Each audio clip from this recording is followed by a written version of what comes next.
Welcome to this very exclusive auction. और ये है, ladies and gentlemen, भारत के संविधान की ओरिजिनल कॉपी। उन 1000 कॉपियों में से एक जिन्हें कॉन्स्टिट्यूएंट असेंबली मेंबर्स के लिए स्पेशली तैयार किया गया था। A very rare and truly a collector's item, which was meant for those जिन्होंने 3 साल रात दिन एक करके इस किताब को मुकम्मल किया था। पेश करते हैं ladies and gentleman, the constitution of India, Bharat का संविधान।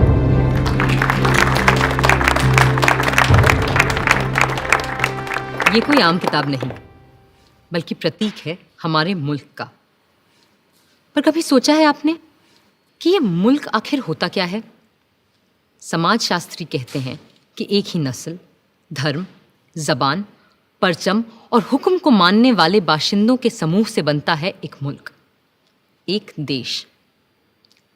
मगर हिंदुस्तान जैसे बहुत सी भाषाओं, धर्मों और तमाम जातियों प्रजातियों वाले सब कॉन्टिनेंट को किसी तंग नज़रिए से नहीं देखा जा सकता है। और ऐसे मुल्क, ऐसे समाज में पुरानी रीतियों को तोड़कर सबको साथ लेकर आगे चलने के लिए किसी पुराने कानून से भी काम नहीं चल सकता है। इसीलिए हमारे पुरखों ने बनाया था हमारा संविधान, हमारा कॉन्स्टिट्यूशन, हमारा आईन। ये आईन ही तो वो आईना है जिसमें देखकर ही हम खुद को पहचान पाते हैं और संवार भी सकते हैं।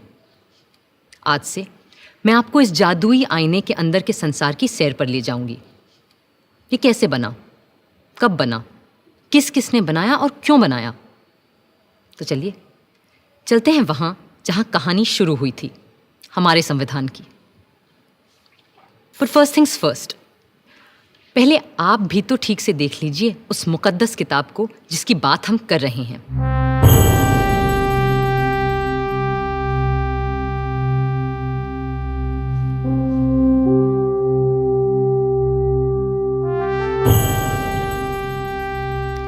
शांति निकेतन के प्रसिद्ध चित्रकार श्री नंदलाल बोस की रहनुमाई में कई कलाकारों ने भारत के इतिहास, पुराण और लोक कथाओं की छवियों से इस ग्रंथ को सजाया था। और प्रेम बिहारी नारायण रायजादा जैसे खुशखत कातिबों ने इसे अपने कलम से निखारा था।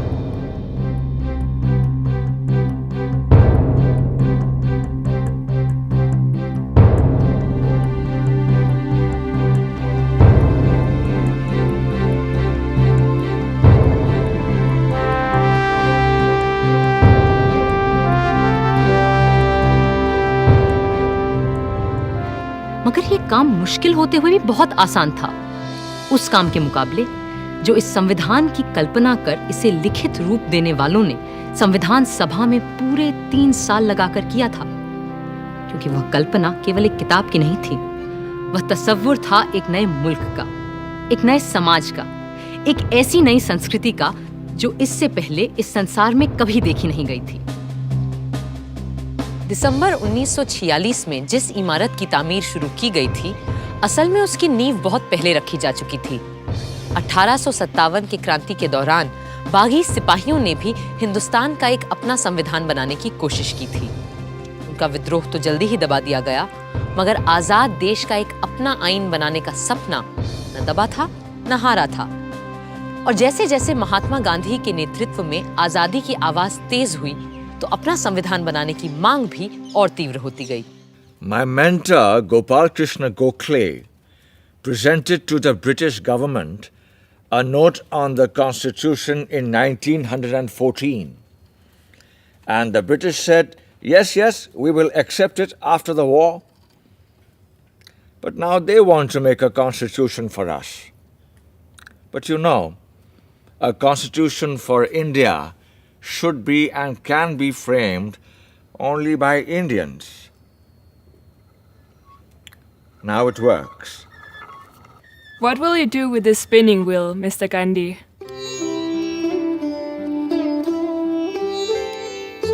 This is my secret weapon to drive the English rulers away so that we will have the power to make our own constitution. अब गांधी जी की सरपरस्ती में इतिहास ने दोबारा हमें एक नए भारत को गढ़ने का मौका दिया था। कांग्रेस नेता और आला वकील पंडित मोतीलाल नेहरू ने 1928 में एक रिपोर्ट तैयार की जिसे नेहरू रिपोर्ट या स्वराज संविधान के नाम से भी जाना गया। और उनके बाद जब उनका बेटा जवाहर कांग्रेस का सदर बना तो उस युवा नेता ने हिंदुस्तान के अपने संविधान के सपने को और शदीद तरह से सबके सामने रखा। आजादी दी नहीं जाती, स्वतंत्रता किसी कानून के नुक्ते को बदलकर नहीं मिला करती। इस तरह तो नए निजाम के नाम पर अंग्रेजों की पुरानी गुलामी को और मजबूत किया जाएगा। सच्ची आजादी तब मिलेगी जब हम अपनी चुनी हुई संविधान सभा के जरिए खुद अपने देश का संविधान सोचेंगे, अपना आईन तय करेंगे, अपना कॉन्स्टिट्यूशन बनाएंगे। भारत माता की जय! भारत माता की जवाब में अंग्रेजों ने सन 1935 में एक गवर्नमेंट ऑफ इंडिया एक्ट बनाया। ये एक्ट भारतीयों की उम्मीदों से न सिर्फ बहुत कम और अलग था, बल्कि इसकी वजह से कांग्रेस और मुस्लिम लीग के दरमियान दूरियां और बढ़ने लगीं। इस बीच दूसरे विश्व युद्ध के दौरान सन 1945 में डॉक्टर तेज बहादुर सप्रू ने सभी पार्टियों से मशवरा करके एक सांझे संविधान का खाका बनाने की कोशिश की। उधर वर्ल्ड वॉर II की मार और इधर आज़ाद हिंद फौज और भारत छोड़ो आंदोलन के चलते अंग्रेजों का भारत पर अनंत काल तक राज करने का इरादा नेस्तो नाबूद हो चुका था। विंस्टन चर्चिल युद्ध तो जीते, मगर बेचारे चुनाव हार गए और बर्तानिया के नए प्रधानमंत्री क्लेमेंट एटली ने कहा कि भारत के लिए नया संविधान बनाने और मुसलमानों को अलग अधिकार देने की मुस्लिम लीग की मांग पर काम फौरन शुरू किया जाएगा। इसी के मद्देनजर पहली बार हिज मैजेस्टी की सरकार के 3 कैबिनेट मंत्री एक साथ भारत भेजे गए और ये कहलाया cabinet mission. Believe me, India will be a much better place after you have left us to ourselves. That's precisely what we ought to do, Mr. Gandhi. Our only fear is whether it's possible to minimize the violence and the bloodshed which is predicted in this subcontinent when it breaks into Hindustan, Pakistan, and Princeton. Then don't break India. But what about Mr. Jinnah's Pakistan? Why will you listen to my brother Jinnah if you are not ready to listen to others? And why do you presume that Jinnah will not see sense when you meet him in Shimla? I do wish your hopes come true when we meet in Simla, but it is important that you're also present there. What will I do there? I'm neither a member of the Congress nor of the Muslim League or of the other outfits that you have invited there. But still, we will need your wise counsel in Simla when discussions are held about an interim government and a new constitution for India. लाट साहब यानी vice Roy की शिमला कोठी में बैठक लग रही थी और वहां भारत भर की अहम सियासी हस्तियां जमा हो रही थीं। कांग्रेस की तरफ से आए थे उनके अध्यक्ष मौलाना आज़ाद, साथ में थे पंडित जवाहरलाल नेहरू, सरदार वल्लभ भाई पटेल और खान अब्दुल गफ्फार खान। मुस्लिम लीग की तरफ से थे मिस्टर जिन्ना, जिनके साथ थे लियाकत अली खान, सरदार निश्तर और नवाब इस्माइल खान। फिर सिख, पारसी, ईसाइयों और दलितों के नुमाइंदे भी थे। उधर पूरे मुल्क में फैले सैकड़ों रजवाड़ों की तरफ से वहां मौजूद थे भोपाल के नवाब मोहम्मद हमीदुल्ला, जो उन दिनों चेंबर ऑफ प्रिंसेस के चांसलर थे। Friends, the winds of change have swept the old order all over the world, ever since this bloody war has started. And our new Labour government of Britain is of the opinion that the time has come for Indians to decide how they are going to govern themselves. And the purpose of this meeting is to have discussions with all of you. The representatives of British India and the Indian states is to secure a way of framing the constitution of a free India.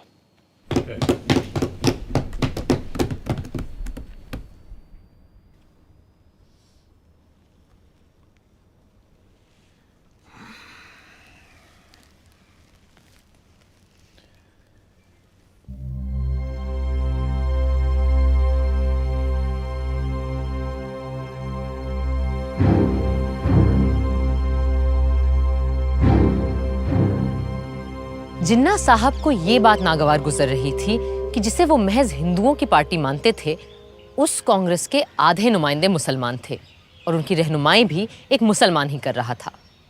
Shimla की ठंडी आबो हवा का ऐसे माहौल में गर्म हो जाना लाजमी था। मैं और मेरे साथी इस वक्त यहाँ पूरे हिंदुस्तान की आज़ादी की पेशकश लिए मौजूद हैं।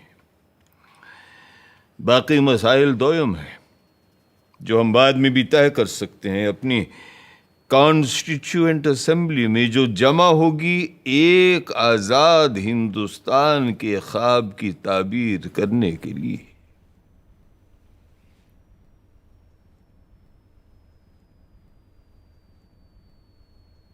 My colleagues and I stand here for the independence of the whole of India. Other matters are subsidiary to this and can be discussed and decided in the Constituent Assembly, which will make a blueprint for an India of our dreams. Dreams that may turn into nightmares for the Muslims of this country if we allow the Congress to have its way. That's why it's imperative that we Muslims of India have our own group of states that may decide its own constitution. What are the groupings you have in mind, Mr. Jinnah? All the Muslim majority states like Sindh, Punjab, Balochistan, and Northwest Frontier Province will form the first group. And the states of Assam and Bengal will be in the second group. Mr. Jinnah, if, as you suggest, these groups separate from the body of India, but then pray tell us, what is left for the Constituent Assembly to make laws for? The rest of India in the center and the south? And what happens to the princely states? Well, they can have their own constituent assemblies. This is not acceptable to us. We are here to discuss the fate of a united India, not to break India into pieces. And if this is the purpose of this mission, I'm afraid we have no business being here. In that case, I'll be forced to adjourn the meeting. जिन्ना साहब चाहते थे कि हिंदुस्तान के पूर्व में असम और बंगाल और पश्चिम में 4 मुस्लिम बहुल सूबों के लिए एक अलग संविधान सभा बने और बाकी के भारत के लिए दूसरी संविधान सभा, और राजे रजवाड़े खुद अपने आप तय करें कि उन्हें किसी के साथ जाना है या खुद मुख्तार रहना है। जाहिर है कांग्रेस के नेताओं को ये अनेक संविधानों की सूरत बिल्कुल बर्दाश्त नहीं थी। कल कुछ लोगों ने ग्रुपिंग्स के लिए एक तजवीज़ पेश की थी जो हमारे मुल्क को मजहब व मिल्लत की बिना पर बांटने की एक पेशकश है। हम ऐसी किसी भी तरह की पेशकश के सख्त खिलाफ हैं। हिंदुस्तान एक मुल्क है, आप सुन रहे हैं लियाकत अली खान साहब, हिंदुस्तान एक मुल्क है और एक ही असेंबली इसका आइन बना सकती है जिसमें तमाम सूबों, इलाकों, मजहबों और फिरकों के चुने हुए मेंबरान और राजे रजवाड़ों के भेजे हुए नुमाइंदे भी शामिल होंगे।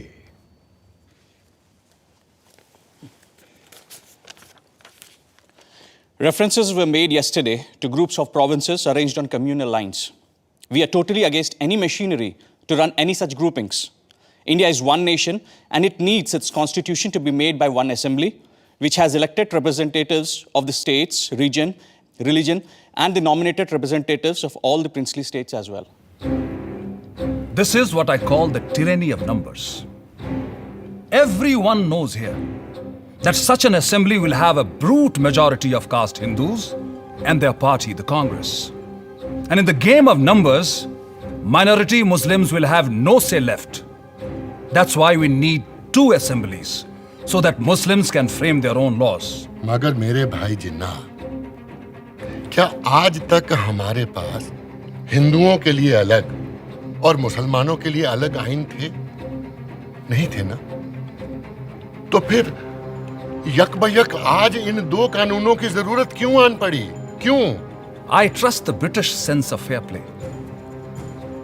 But with the Hindus ruling India through their Congress, Muslims need a special constitutional protection.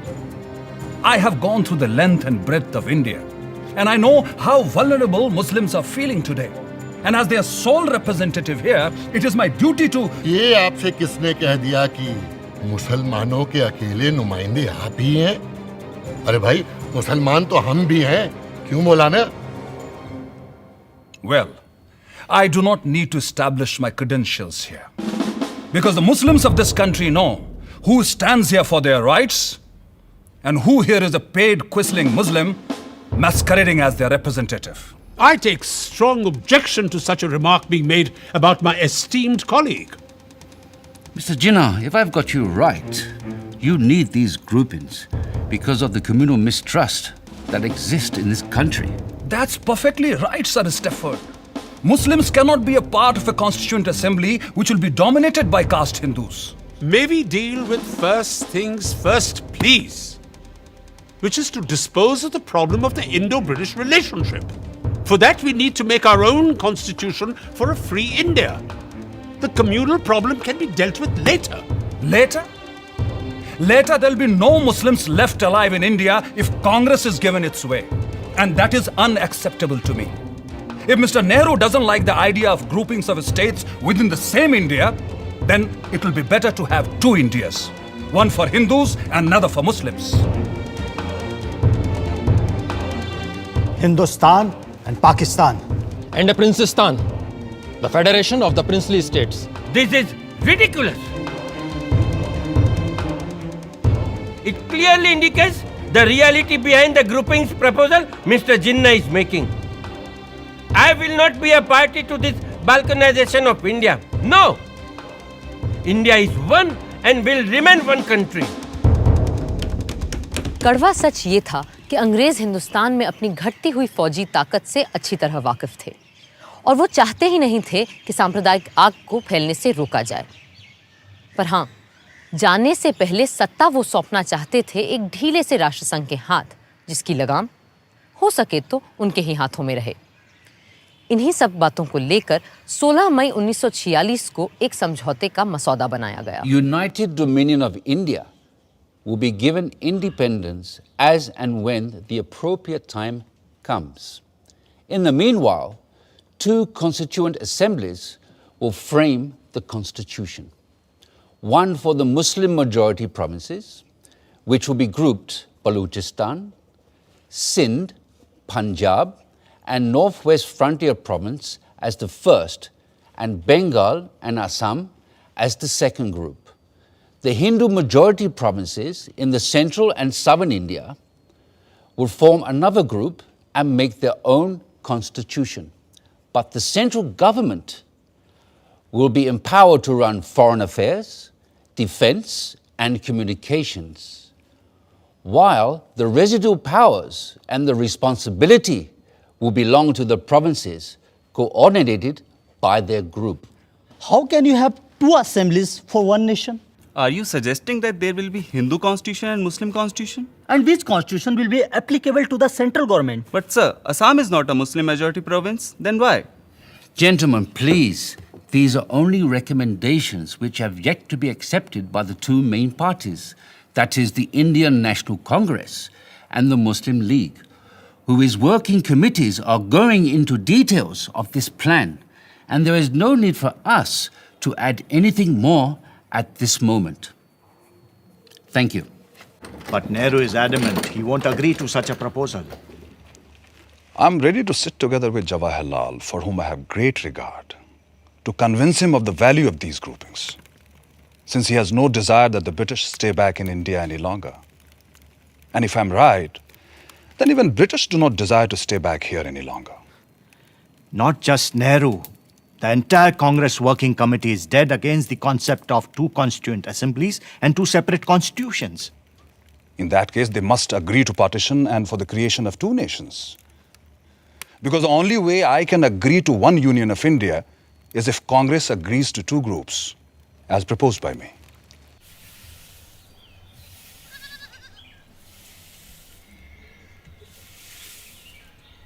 Bapu, working committee ने जिन्ना साहब की ग्रुपिंग्स की तजवीज़ के खिलाफ एक रेजोल्यूशन पास किया है। Congress Working Committee agree that the groupings will hinder the concept of a united India and rejects any such demands put by external pressures which will hinder the working of any body constituted to decide the future of an independent country. There should be a sovereign body for the purpose of drafting the Constitution, and it must be unhindered by any external authority. ये है हमारा दस्तावेज बाबू। हम अपने देश का बंटवारा कभी कबूल नहीं कर सकते। अंग्रेजों ने हमारे साथ चाहे कुछ भी किया हो, उनके कैबिनेट मिशन ने अपना काम पूरा कर लिया है और अब उन्हें जल्दी है कि वो हमारी छाती से उतरे और जाएं।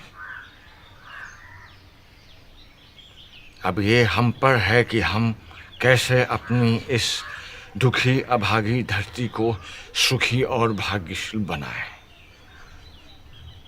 कुल मिलाकर कैबिनेट मिशन असफल हो चुका था, मगर वो खाली हाथ वापस भी नहीं जाना चाहते थे।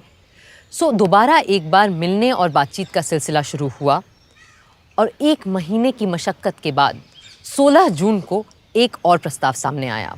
Partition? The Congress will never agree to partition. Why would they agree to parity between themselves and the Muslim League in the interim government? And why will they not agree to have any Muslim members on behalf of Congress? How can 1/4 of the population be given half the population's seats in the cabinet? अगर हमने cabinet mission की सरकार में शामिल होने की तजवीज़ नहीं मानी तो न सिर्फ हमें सरकार से बाहर बैठना पड़ेगा, बल्कि ये मुमकिन है कि अंग्रेज हमें दोबारा जेल में डाल दें।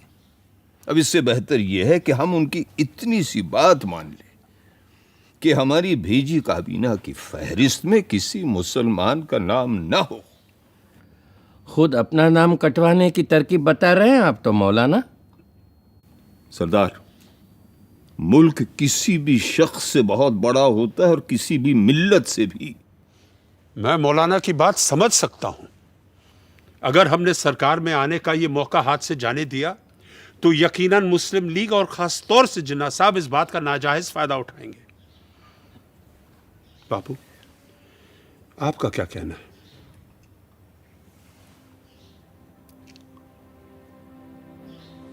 मैं किसी फायदे या नुकसान की बात नहीं जानता।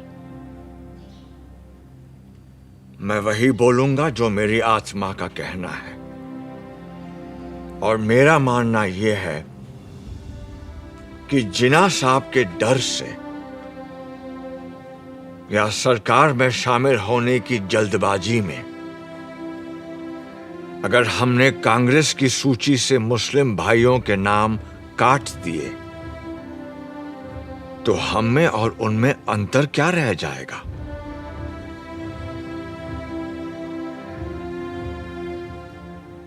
जिन्ना साहब सिर्फ मुसलमानों के नेता हो सकते हैं, पर आप लोग तो सिर्फ हिंदुओं के रहनुमा नहीं है ना। बापू, आपने सही फरमाया, मगर क्रिप्स और उनके साथी अभी रुकने वाले नहीं हैं, और अगर सरकार में शामिल होने के लिए हमें मुसलमानों को अपनी काबीना से खारिज करना भी पड़े तो क्या फर्क पड़ता है? मुझे फर्क पड़ता है, और मेरा ऐसी पार्टी से कुछ लेना देना नहीं हो सकता है। अगर आप लोग सरकार संभालने के लिए इतने उतावले हैं तो बनाइए आप सरकार। मैं दिल्ली छोड़कर जा रहा हूं। बापू, हम आपकी बात समझते हैं, पर अगर इस समय उन्हें फौरन जवाब नहीं दिया तो ये मौका हाथ से निकल जाएगा। अगर यही आप सबका फैसला है तो मैं अपनी हार स्वीकार करता हूं। मुझे अंग्रेजों की नीयत सही नहीं लगती, पर मेरी बात ही सही है। इसका कोई सबूत भी तो नहीं है मेरे पास।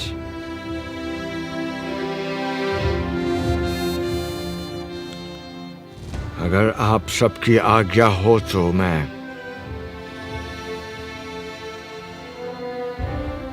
इजाजत चाहूंगा।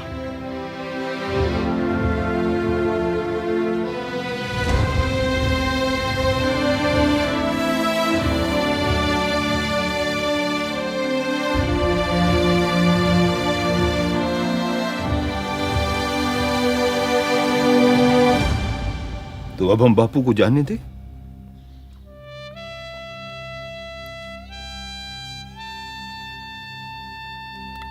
प्यारे लाल,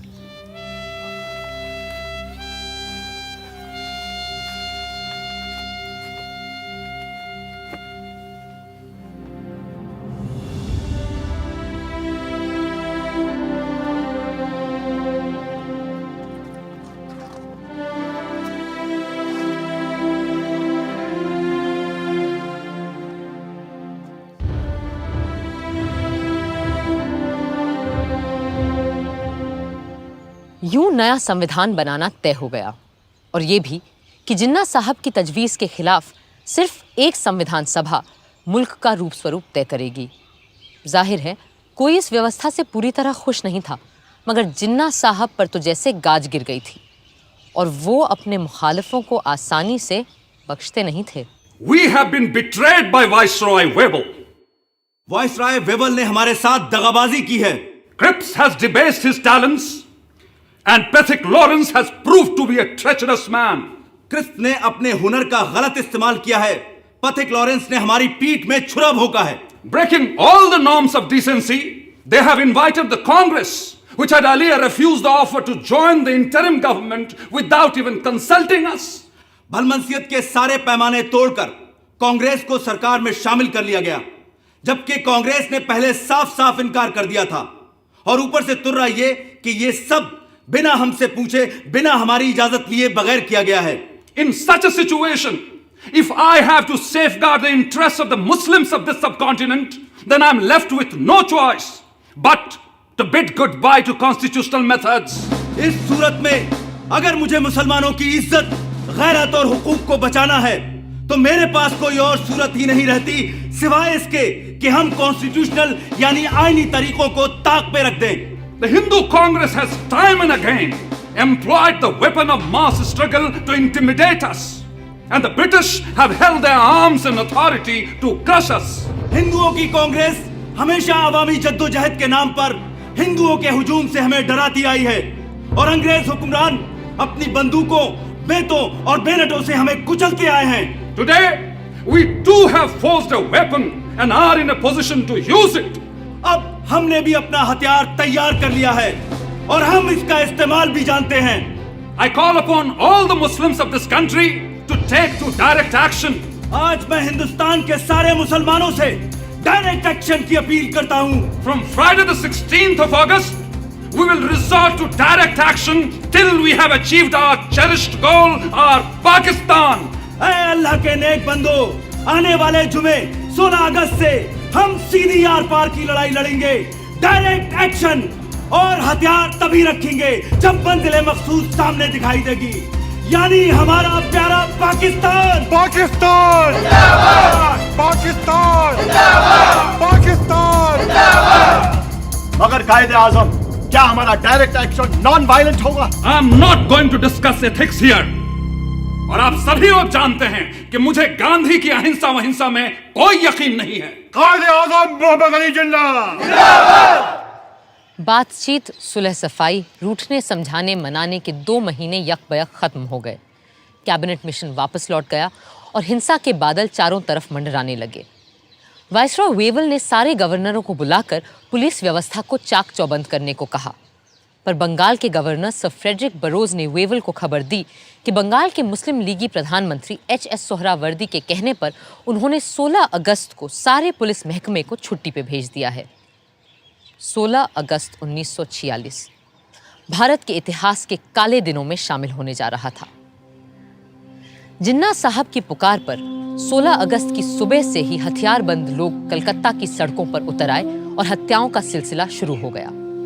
बदले में दूसरे संप्रदायों के लोग भी निकल आए और सड़कों पर 3 दिन तक सिर्फ हत्यारों का राज था। पुलिस छुट्टी मनाती रही, फौज अपने ड्रैगन टैंक लिए बैरकों में बैठी रही और सड़कों पर कत्लोगारत, खुरेजी और आगजनी होती रही।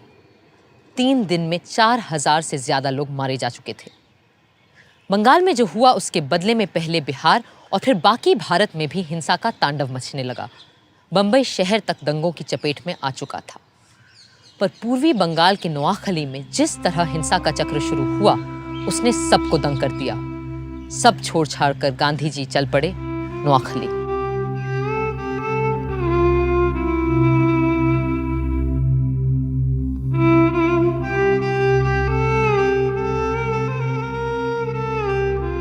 लाट साहब वेवल का मानना था कि हिंदुस्तानियों के साथ मिलकर बनी सरकार ही इस गृह युद्ध जैसी स्थिति को रोक सकती है। सो पंडित नेहरू ने अंतरिम सरकार में वाइस प्रेसिडेंट और सरदार पटेल ने गृह मंत्री का पद स्वीकार कर लिया। जिन्ना साहब ने तो पहले इस सब का मजाक उड़ाया, फिर 15 अक्टूबर तक उनकी तरफ से भी लियाकत अली खान ने वित्त मंत्री का पद संभाल लिया। जिन्ना साहब खुद सरकार में शामिल नहीं हुए क्योंकि उन्हें नेहरू से छोटा या बराबरी का ओहदा मंजूर नहीं था। यूं आर्जी सरकार तो बन गई, पर उसका चलना कदम कदम पर दुश्वार हो रहा था। गांधी जी ने तो बहुत पहले ही लाट साहब वेवल को इस खतरे से आगाह किया था। You must make your choice of one horse or the other. You will never succeed in riding 2 at a time. Choose the names for the interim government from names submitted by the Congress or the League. For God's sake, do not make an incompatible mixture, and in trying to do so, produce a fearful explosion. Even a government headed by the League is not going to damage India. But I'm not ready to accept the division of Congress as Hindu and League as Muslim. No.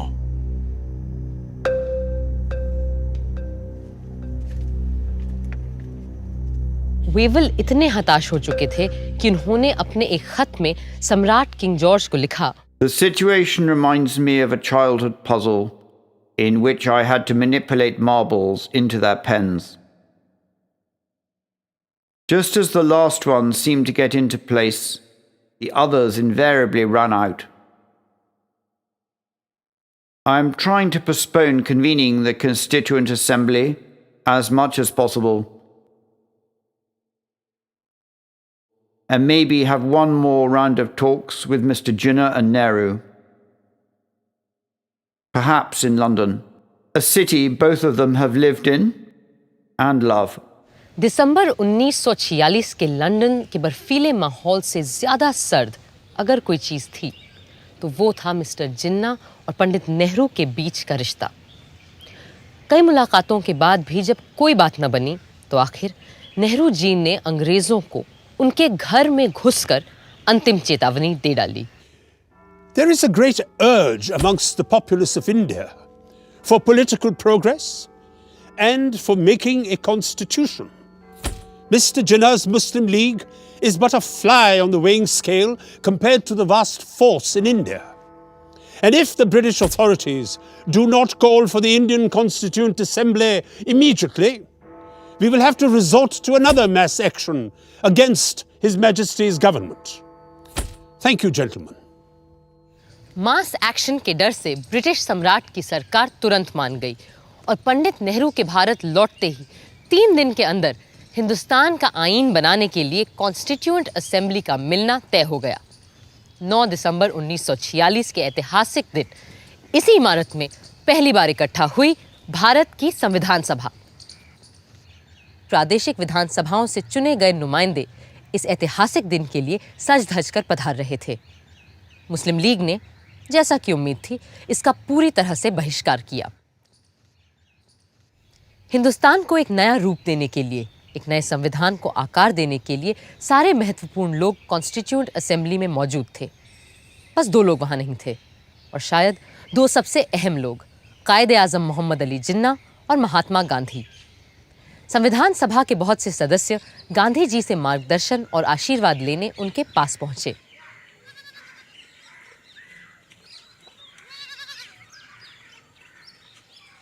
आइए आइए जगजीवन बाबू, मुझे पता है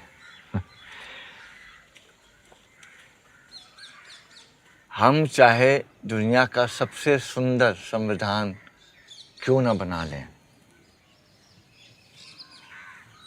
पर वो भी बेकार साबित होगा अगर उसे अमल में लाने वाले लोग ना हुए। बापू, मुझे पूरा विश्वास है कि हमारे यहाँ ऐसे अच्छे आदमियों और औरतों की कोई कमी नहीं है जो हमारे संविधान को कारगर करके दिखाएंगे। इसीलिए हम सब आपका आशीर्वाद लेने आए। बापू के आशीर्वाद हमेशा तुम्हारे साथ है, पर आज मैं तुम्हें एक तावीज़, एक टोटका दूंगा जो शायद तुम्हें सही संविधान बनाने में मदद करे। आप और तावीज़? बापू, मुझे लगता था आप तंत्र मंत्र यंत्र में विश्वास नहीं रखते। पर इस मंत्र पे पक्का विश्वास है मेरा। जब कभी अपने आप को शंका में घिरा पाओ तो इस परीक्षा को अपनाना। सबसे दीनहीन, गरीब, कमजोर इंसान जिसे तुमने देखा हो, उसका चेहरा याद करना और स्वयं से पूछना, जो मैं करने जा रहा हूं, क्या इससे उसका भला होगा? इस कदम से क्या उसे कुछ मिलेगा या नहीं? इससे क्या वो अपने भाग्य और जीवन को सुधार पाएगा या नहीं? या यूं कहो, ऐसे करोड़ों को स्वराज मिलेगा या नहीं जो तन और मन की भूख से तड़प रहे हैं, जिनके पेट भी खाली है और हृदय भी। फिर देखना, तुम्हारी सारी शंकाएं छूमंतर हो जाएंगी।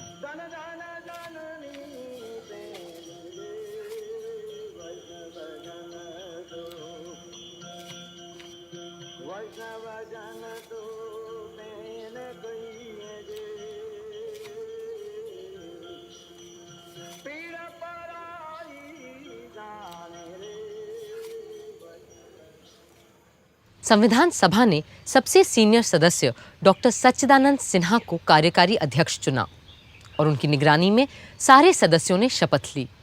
फिर सभा के परमानेंट प्रेसिडेंट के रूप में चुना गया डॉक्टर राजेंद्र प्रसाद को।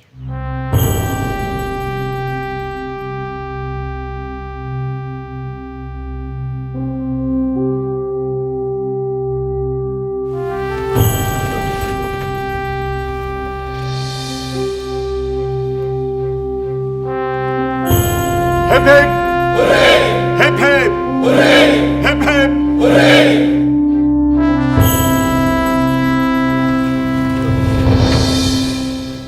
बहनों और भाइयों, अगर आप मुझे माफ करें तो मैं ये कहूंगा कि इस देश में जहां जात पात के इतने झगड़े फैले रहते हैं, आप लोगों ने हमें चुनकर एक तरह से अपनी जाति से बाहर कर दिया है और अपनी जात पात में बैठने से वंचित करके आपने हमें एक अलग, एक दूसरी जगह, एक दूसरे किस्म की कुर्सी पर बैठने के लिए मजबूर कर दिया है। और सिर्फ इतना ही नहीं, बल्कि शायद आप में से हर एक आदमी यह भी उम्मीद रखता है कि इस सभा के कार्यों में मैं कोई ऐसा कार्य न कर बैठूं जिससे कि ये बात जाहिर हो कि मैं किसी खास दल या किसी खास फिरके का आदमी हूं। पहले हिंदी और फिर अंग्रेजी में बोलते हुए राजेंद्र बाबू ने सबके दिलों को छू लिया। Above all, what we need is freedom. And as someone has said, nothing is more valuable than the freedom to be free. Let us hope and pray that as the result of the labors of this Constituent Assembly, we shall have achieved that freedom and we shall be proud of it. 13 दिसंबर के ऐतिहासिक दिन पंडित जवाहरलाल नेहरू ने संविधान सभा के सामने एक ऐसा प्रस्ताव रखा जो हमारे आईन की नींव बनने वाला था, और ये था संविधान के लक्ष्य और ध्येय के बारे में, AIIMS and objectives resolution. Mr. Chairman, the resolution that I am placing before you defines our aims and describes an outline of the plans and points to the way which we are going to tread. The resolution that I place before you is in the nature of a pledge, and I hope the House will pass this resolution, which is of a special nature. I beg to move, 1, this Constituent Assembly declares its firm and solemn resolve to proclaim India as an independent, sovereign republic. Bharat की अक्षुण्णता, अखंडता और स्वायत्तता से लेकर नए भारत में सबकी समानता और एकता तक की बात अपने प्रस्ताव में रखी थी पंडित नेहरू ने। 2, wherein shall be guaranteed and secured to all the people of India justice, social, economic, and political, equality of status, opportunity, and before the law, freedom of thought, expression, belief, faith, worship, vocation, association, and action. एक एक करके 8 नुक्ते सामने रखे थे उन्होंने, और हमारे संविधान का पूरा नक्शा कुछ ही शब्दों में खींच दिया था। मगर उन्हें भी आज संविधान सभा में कुछ लोगों की कमी बहुत खल रही थी। आज इस असेंबली में हमें बहुत से लोगों की कमी खल रही है। हमें अच्छा लगता अगर और भी सभी इलाकों, सूबों और राज्यों के नुमाइंदे हमारे बीच होते। एक और शख्स आज यहां मौजूद नहीं है, मगर वो हम सब के दिलो दिमाग से दूर नहीं है। हमारे महान नेता, हमारे राष्ट्रपिता महात्मा गांधी जी, जिनकी लगन और मेहनत के बदौलत ही आज ये असेंबली मुमकिन हो पाई है। बापू यहां मौजूद नहीं है क्योंकि अपने आदर्शों को पूरा करने के लिए वो हिंदुस्तान के किसी कोने में चुपचाप काम करने में जुटे होंगे। पर मुझे इस बात का जरा भी शक नहीं कि उनकी रूह हमारे बीच यहां मौजूद है और हमें अपना आशीर्वाद दे रही है।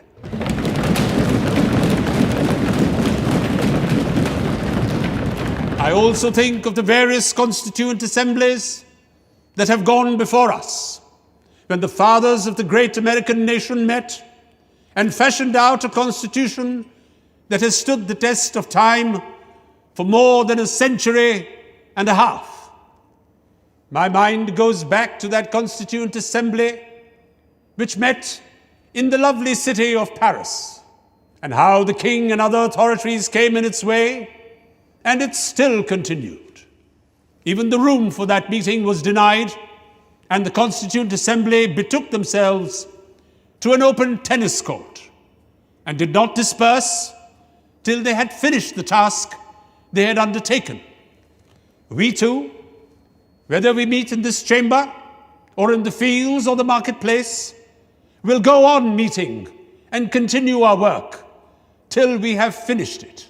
13 दिसंबर को एम्स एंड ऑब्जेक्टिव्स रेजोल्यूशन के साथ पंडित नेहरू ने हमारे संविधान की नींव रखी थी, और 14 दिसंबर को जिन्ना साहब ने संविधान सभा की पूरी बुनियाद पर ही सवालिया निशान लगा दिया। Is complete independence the goal of the Muslim League? What do you think we are fighting for? Our goal is complete independence, certainly. The complete independence of Pakistan. But Mr. Jinnah, if the Congress accepts the proposals laid down by the British government, would the Muslim League be then ready to take part in Constituent Assembly? It's all very well to talk in this loose way about Constituent Assembly. The reality is that the Congress with 292 supporters, there might be a few less, has a brute majority, where the Muslim number is only 79. Is that what people understand when they talk of democracy? The truth is that between the Hindus and Muslims in India, there is no such thing as democracy. Does that mean that the Muslim minority wants a veto on the progress of the majority? What majority do you mean? If you mean the Hindus, then we wish them Godspeed. Go ahead and establish your Hindustan. Frame your constitution for the Hindus, but then leave us alone, and we shall frame a constitution for Pakistan. ये तो बस आगाज था। आगे और तमाम अड़चनें आनी बाकी थीं। अब देखना है इन चुनौतियों का सामना कैसे किया हमारा संविधान बनाने वालों ने।